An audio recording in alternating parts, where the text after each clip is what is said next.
Hello, hello, it's me, Arden Lee. I am back today with another video, and in today's video, I want to talk about the topic of healing from infidelity. I want to talk about how to move on if you've been in a relationship that ended because you got cheated on. And that's a tough thing because not only do you experience the pain of having the person that you were in a relationship with, someone that you gave your trust and your love to, that you gave yourself to in relationship, decide that satisfying their own needs or whims or desires was worth breaking your trust and hurting your feelings and not considering how that was going to make you feel. Not only is there the awful pain of that, but also sometimes when there is cheating going on in a relationship, especially if it's been going on for a little while, there may be some patterns that set in that you want to be able to break out of. You want to be able to look at those and to recognize that, hey, that's not normal, that's not what a relationship is supposed to look like, and start to orient yourself toward a healthier relationship model again so that you can actually move on from that infidelity, so that you can move on and embrace a healthier relationship the next time without living in fear that your trust is going to be violated again. So before I get into that topic, I would love to invite you to subscribe to my channel. Here on this channel, I love to make videos about how we as human beings can start to create our realities from a place of empowerment by our choices, by our thoughts, by the beliefs that we hold, by the patterns that we set in, the habits that we create for ourselves, and the choices we make of where to focus our attention. So if that sounds like your jam, it's my jam. So join me, and I would love to help you create a life that is optimized for happiness and for success and for your well-being.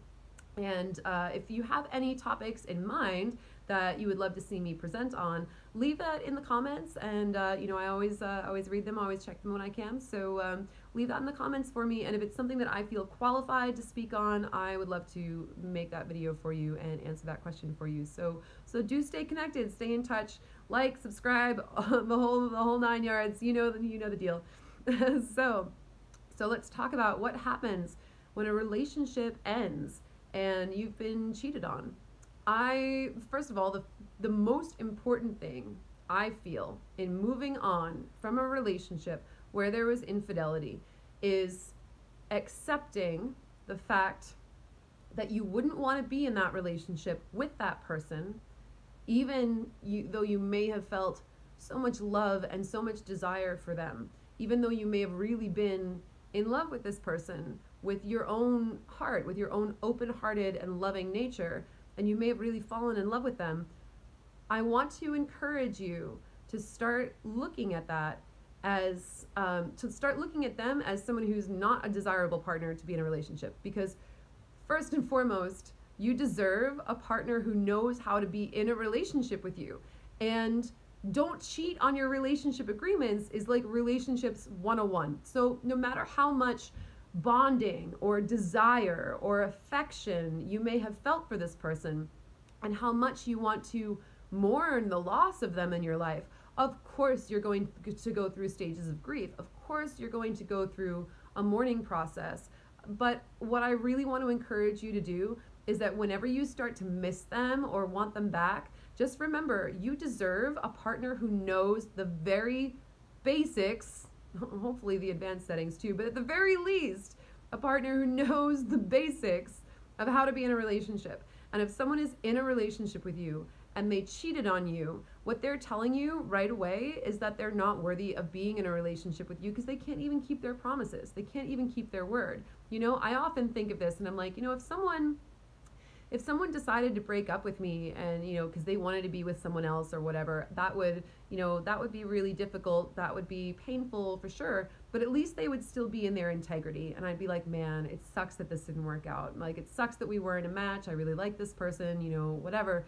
But if someone just goes ahead and cheats on you, then I want you to look at that and be able to see that they're not a desirable person for anybody. Because so often when we get cheated on, we start to get really jealous of the other person involved, especially if we get left for that person. It's like, oh man, like what does that person have that I don't?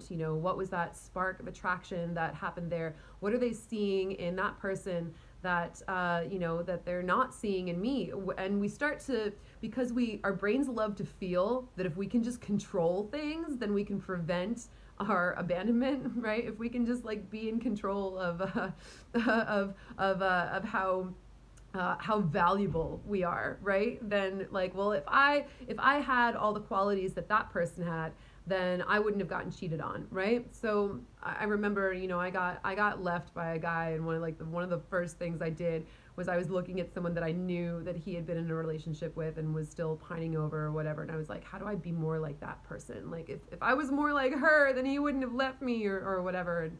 And from the vantage point I'm at now, several years into the future, I'm like, that was lame. I'm way awesomer, or I'm not even going to make comparisons like that or whatever. But, I'm awesome being me, authentically expressing myself. I'm more awesome being that authentic expression of myself than trying to be a copy of somebody else just because some stupid dude came along and, happened to fall in love with that person and not with me, and that was really no reflection on me. So it's so tempting to go into that state of comparison, and I just want to urge you to not do that, because no matter what that other person is, they've still attracted someone who's a cheater. And if you really think that things are going to be any different when they're with them, all you have to do is look at the fact that someone cheated on you, and then they left you, and or maybe you broke up with them, or what have you, however the relationship ended, but they still haven't done their due diligence to learn their lessons and unlearn their patterns and learn how to be a faithful partner.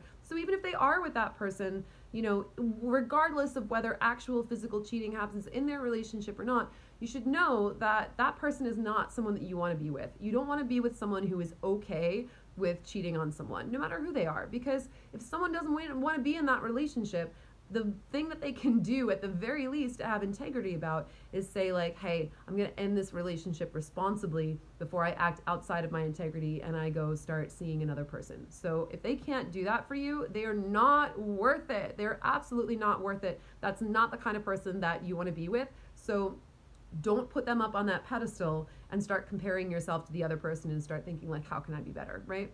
So I used to do that. Don't make that mistake. It's just a waste of time. So that's the first thing, is that really allowing yourself to accept that the relationship is over and to accept that the person who cheated on you is not a desirable partner. And if you can do those things, I think you'll be 50% of the way there already. The other part that I want to talk about is those patterns that get set in those relationships where your trust is being played with, things like, like behaviors that happen that aren't normal, a level of intimacy that is superficial because they're not sharing those innermost moments with you, right? You want to be able to be in a relationship where you can really share everything with the other person. I'm sitting here and I'm trying to think of exceptions, because I know that there are also some arguments to be made for like, well, have your own, like, yeah, have your own hobbies or whatever, have your own things that you do without your partner, that's one thing. But if there's something that you are deliberately keeping a secret from your partner, that's a sign of toxicity, right? So whatever emotions you're feeling, let's say, you've been in this relationship where you got cheated on, and maybe you kind of knew that something was off and someone was coming home later and later every night, and you decided to respond to that by being like, well, I'll just be more desirable. I don't want to talk about this because I'm afraid of the answer. So I'm just going to be, I'm going to wear a little more makeup every day, and I'm going to like make a nice dinner, or like, whatever that thing is that you tried to do to try to prevent the situation from happening by trying to fit yourself into the role of what this person might want, so they would want to be with you more.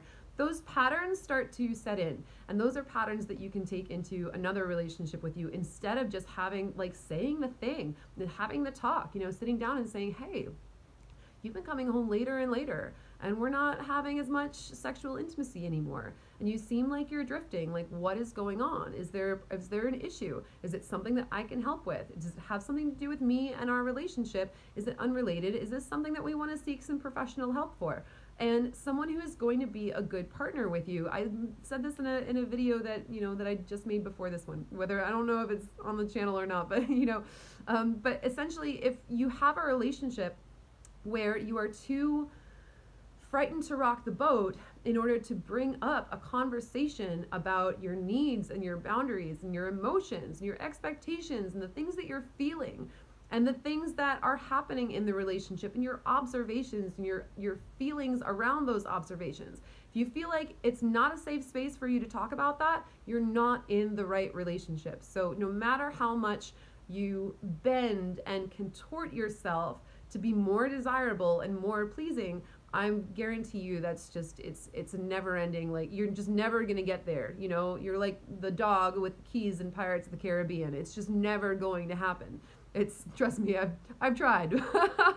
Unfortunately it just doesn't work that way. What you want to be able to do is you want to be able to go move forward and find a partner who is someone who you really trust, where if you express your emotions, then they care about them and they want to listen to you and they want to hold space for all of your authenticity, for all of your expression, for all of the things that you want to say about how you feel about the relationship, you know? And you want to make sure that as you're healing from that pattern of being cheated on, as you're healing, you want to make sure that you're starting to really reclaim your own authenticity.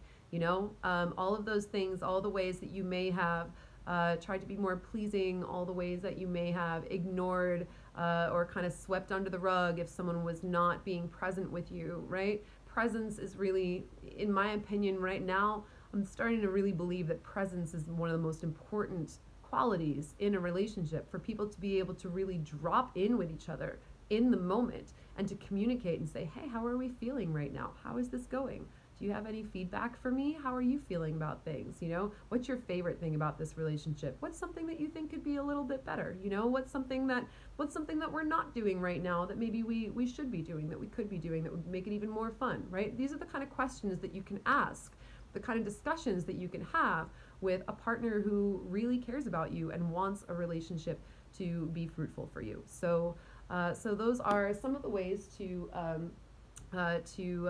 move on from infidelity. And I just really want to encourage you to, you know, to really nurture your soul and nurture your heart and know that it was not your fault, and know that anyone who would cheat in a relationship is not someone who you would want to be with. And I want you to get rid of that person, that archetype, as being a model for what you want to be in a relationship, the kind of person you want to be in a relationship with. And I want you to start thinking about what it really means to be able to trust someone, to be 100% fully open with someone about your feelings, and to have that intimacy where you're not going to get to the point where that rift starts, because you've developed that habit and that pattern of really checking in with one another. And that absolutely is possible, you know. So if this is you, if this is your situation, I wish you the best in moving on and moving forward. I hope this was helpful for you. And just remember that it's, you know, it's not about you. It's not about the other person.